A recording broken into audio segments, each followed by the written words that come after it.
Namaste, everyone, and welcome back to the Ramayana Odyssey Podcast. As many of you know, in this podcast, we journey through the Ramayana through stories, reflections, and conversations filled with wisdom with revered teachers and seekers. So, today's episode is part two of our Wisdom Conversation series with Pujya Swami Mitrananda ji of Chinmaya Mission, Chennai. Before we continue, I want to take a moment to sincerely thank you all for the wonderful response to the first part of the conversation. It was very heartening to see how many people were deeply inspired by Swamiji's clarity, warmth, and the beautiful way he spoke about the Ramayana that made it feel so alive and relevant to all of us today. So, in the last episode, Swamiji gave us such a beautiful and inspiring foundation. He helped us understand why the Ramayana continues to matter even today, not just as some ancient epic, but rather as a true guide for living life. He explained how young people can begin to connect with the Ramayana in a living and transformative way, and how it's not something that is distant from us, but something that is very deeply relevant to our lives today. Swamiji also spoke about how deeply the Ramayana is still alive in Bharat, not only in sacred places and historical memory, but also through festivals, values, family life, and the entire larger civilizational culture of our land.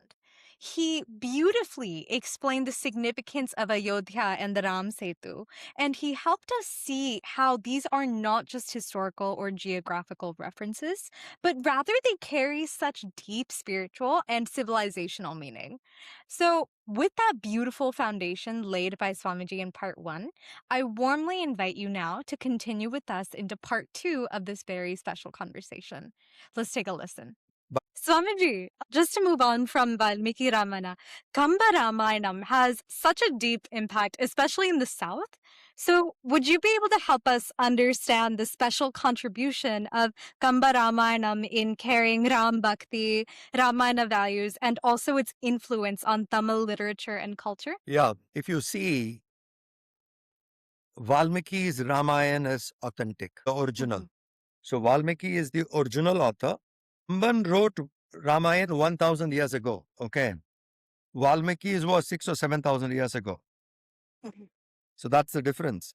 Kamban attempted writing Ramayana in Tamil after 1000 years ago, and Kamban, very poetically, Kamban is a very humble poet. He says, people are going to laugh at me. YMNA means the world is going to laugh at me. The world is going to make fun of me for attempting to write Ramayana, which cannot. Valmiki is like an ocean. I am like a small kitten trying to take little from that ocean. How can I write Ramayana? People are going to laugh, but I am still going to do it. Because he was a visionary.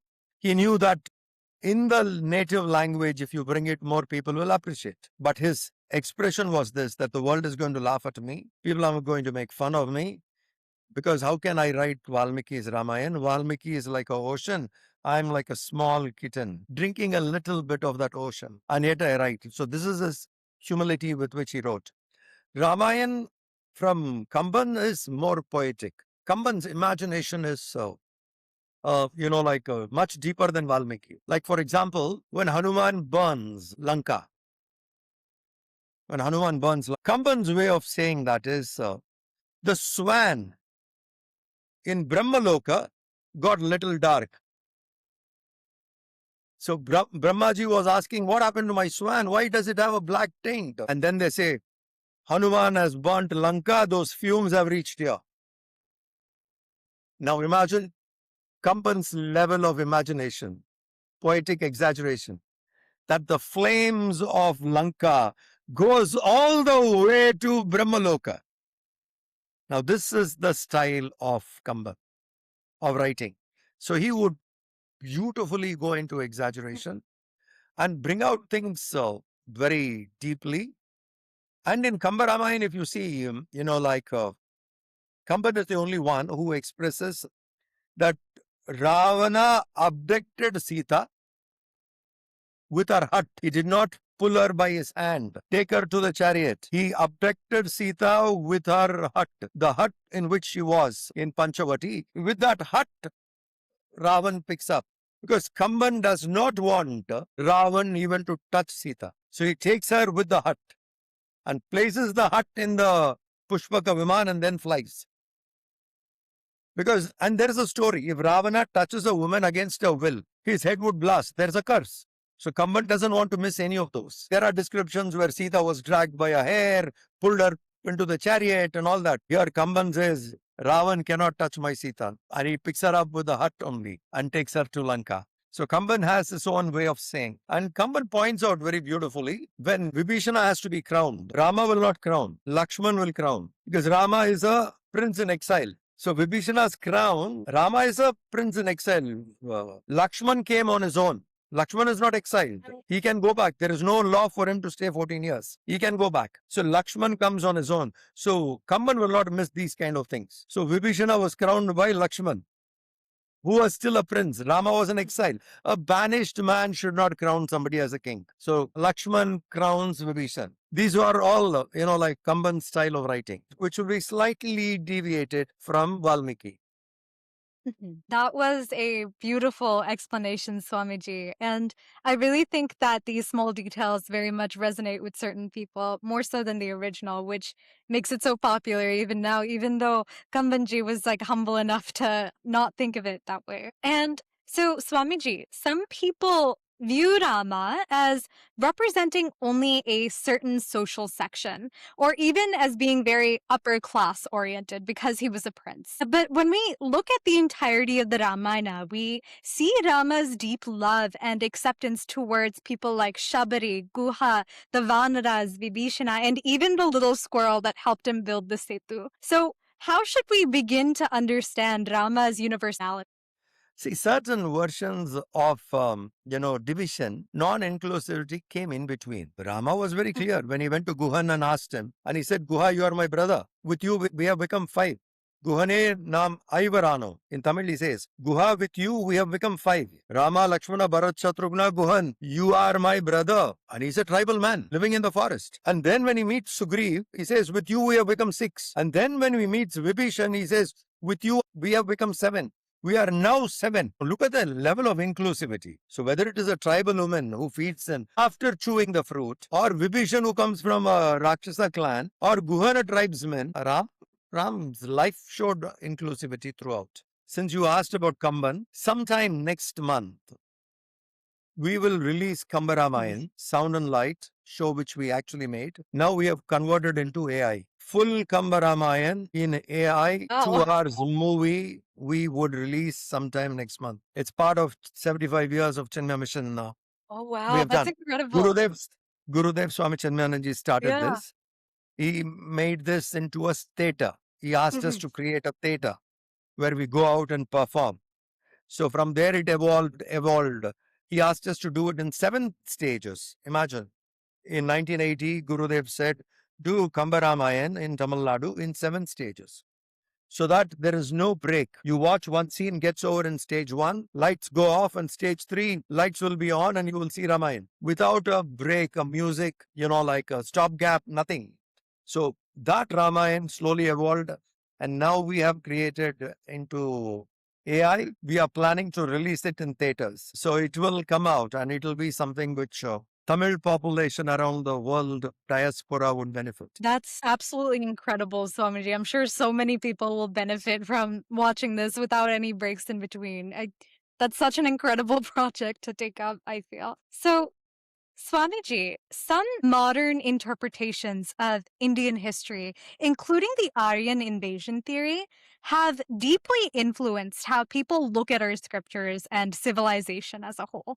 So, how should we thoughtfully approach such frameworks while studying the Ramayana alongside the larger history of Bharat? First and foremost, when somebody conquers you, they'll meddle with your history. If any country invades and conquers you, first thing they'll do is they'll meddle with your history. They'll rewrite, they'll change, and they'll erase it from your memory.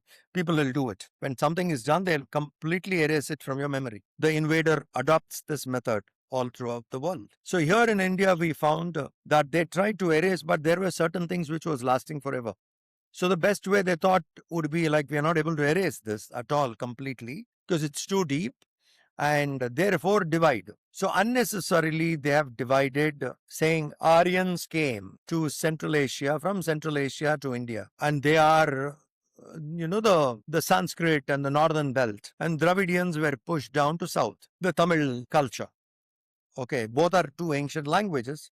People were aware and they created this division unnecessarily. But it is proved beyond doubt that nothing of this kind has happened. Aryan invasion, according to the theory, and it is still called a theory. If it's a theory, it should not come into history books.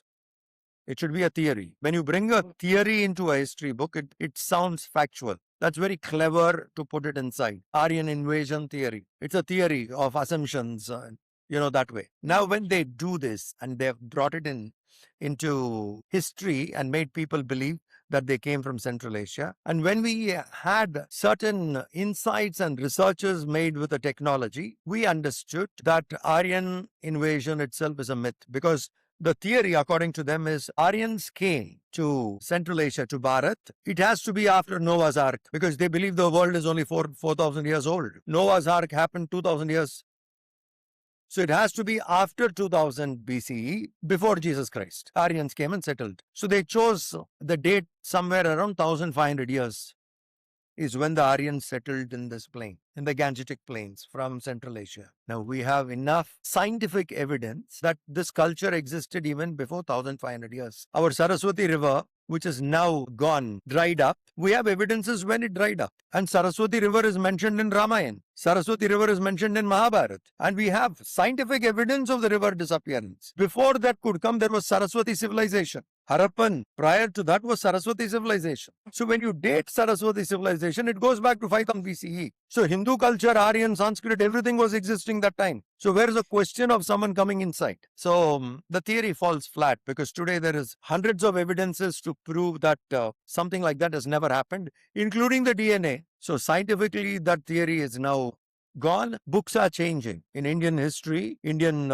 civic books, we are rewriting and saying something like that never happened. But then when people buy few things and if there is a political gain from it, then they hold on to it. Mm-hmm. Because it helps them politically to get something. So they hold on to this theory. Otherwise, I'm sure in another 15, 20 years, this theory would be wiped off completely. No one is going to believe that somebody came from abroad and settled down here. They are Aryans. Basically, it's like a claim. Your entire Vedic literature is not from India. Vedic literature was here always. And now when you talk about Ramayana also, Ramayana historical, we can prove it even through astronomy, through eclipses, through astronomy. We can prove the dates of Ramayana, incidents which has happened. There are two pole stars, not one. There are two. We call it one, the present pole star, Polaris, as Dhruva. There is another pole star called Abhijit. The earth is spinning and spherical. So when it is in this direction, it is Dhruva. Like this, when it comes, it is Dhruva. Okay. But in the spinning of the earth wobbles also. One wobble like this is 12,000 years. And for it to come back again is another 12,000 plus years. So one wobble, when the earth is spinning and it wobbles to this, then the pole star becomes Abhijit. After 12,000 years of the wobble, when it comes back this side, it becomes Dhruva. So in Valmiki Ramayana, when Lakshman took a vow not to sleep, and so he stays awake. So when you stay awake in the night as a guardian, as an escort, guarding Ram, you watch the sky. He became a very good sky watcher, stargazer. He used to sit and gaze. So when he was with the vanaras, he tells them, you see that star that is Abhijit, that itself will show us the date of Ramayana. When that moves down, Mahabharata, the time it is Dhruva Nakshatra. So there is a gap of 12,000 years. Dwapar Yuga and Treta Yuga. So the star mentioned. So we have astronomical evidences, astrological evidences. Because when a person is born in Bharat, we take the nakshatra in which he was born. Ashwini, Bharani, Kritika, Rohini, Mrigashira. So we are all born under a star. And that star on that day where the moon was, that's how you recognize the star. The placement of the moon in whichever house, which star, that's the star you are born. So the Rashi of the moon is understood. So we go that way. So even when we want to start something, we take up with the date, Dinam, on this day, under this star. in this constellation, in this part of the country, I take this sankalpa, I invoke you, O Lord. The puja vidhi, when we take sankalpa, it is connected. So we astronomically, astrologically, we were dating our dates of any event. So those dates are also there under which constellation Rama was born. So astronomically, we have when Ravan war happened, what was the constellation? All that matches. So today, with the astronomical advancement and the digitalization, we can show the dates of anything very quickly. And these things tally. Swamiji, that was an absolutely incredible explanation. And it's very good to hear that the theory is no longer in practice, at least actively, because quite frankly, it wasn't founded on anything scientific, like you said. And it's just winners always make up the stories at the end of the day. So it's really good to hear that. And finally, Swamiji, just to end off our session for today, if you had to leave one message for the youth of today from the life of Sri Ram and from the Ramayana as a whole, what would you want them to carry in their hearts? There's one thing here called Rama. It's a monthly calendar. I'll send it across. So every day you have a message of Rama. How different people looked at Ram. For example, I'll just read out one. When Maharishi Valmiki asks, is there a man now who is worthy of worship? Narad Muni replies, there is one who has fully controlled his mind and has brought his senses under control, is powerful, radiant, resolute. He is intelligent, sagacious, eloquent, glorious, and exterminator of foes. He is distinguished. His broad shoulders, powerful arms, a conch-shaped neck, and a defined chin. He knows the secret of virtue, is true to his word, and intent on the good of people. He is illustrious, full of wisdom, pure in his dealings, man of self-control, and concentrated man. He knows the truth of the Vedas and the real meaning of all the scriptures. He lives with ocean in profundity and is like Himalayas in his firmness. He is a replica of Lord Vishnu in prowess and pleasing to look upon as the moon. He is Rama. Now, this is how Narad describes Rama to Valmiki. So, in this calendar, every day you will have someone describing Rama who were associated with him. Okay. So, it is like, how do the people who were around Rama looked at Rama? You understand? How did Sita look at Rama? What did Kausalya say about Rama? So what were the people who were around Rama? How did they look at Rama? That's how this is done. I'll send you this calendar. Yes, you can thank keep you. for your workshops, for your study on Ramayana, and also to talk about it. Thank you so much, Swamiji. The first quote you read from Narada Muni absolutely touched my heart already. So I'm very excited to read the rest of them. And Swamiji, And one more. Yes. You know how Sita describes Ram? She is the one who has seen Ram very, very closely, where none would have seen him that way. She says, when I see Ram interacting with Kausalya, Kaikeyi, and Sumitra, I can't find any difference. He is the same with Kausalya, he is the same with Sumitra, he is the same with Kaikeyi. I cannot spot a difference. I have been observing closely, but I cannot find a difference. There is no question of partiality. He was the same. Now, this is how Sita tells how Ram was. In my close observation, I saw him. This is how he was. Now, that's a very finer, subtle observation that the man lived without likes and dislikes, treated everybody the same. So that's Sita's observation. So we have truly, that's really beautiful observation. So I'll send this to you. That'll be useful to you. Yes, it most definitely will. I'm really excited to read everything. Swamiji, pranams once again. Thank you so much for sharing these beautiful insights with us. For me personally, this has been such a deeply meaningful conversation because the Ramayana is so personally dear to my heart, and because your words help us approach it with greater reverence, clarity, and inspiration. And I also feel very grateful that through conversations like this, so many young people are able to receive the wisdom of our scriptures in such a way that is so meaningful and applicable to all of them. To all of our listeners, thank you so much for being with us in this episode. We really hope that this conversation helps you approach the Ramayana not just as a sacred story from the past, but as a living source of strength, wisdom, and direction for our lives today and throughout future generations. If you found this episode to be meaningful, please do share your thoughts with us in the comments and feel free to share this episode with others who may benefit from it. You can also follow the Ramayana Odyssey podcast on YouTube, Spotify, and Apple Podcasts. And if this is a journey that is meaningful to you, please help us take the message of the Ramayana to more seekers. Until next time, let's keep listening deeply, keep reflecting sincerely, and keep walking this sacred path together. Jai Shri Ram.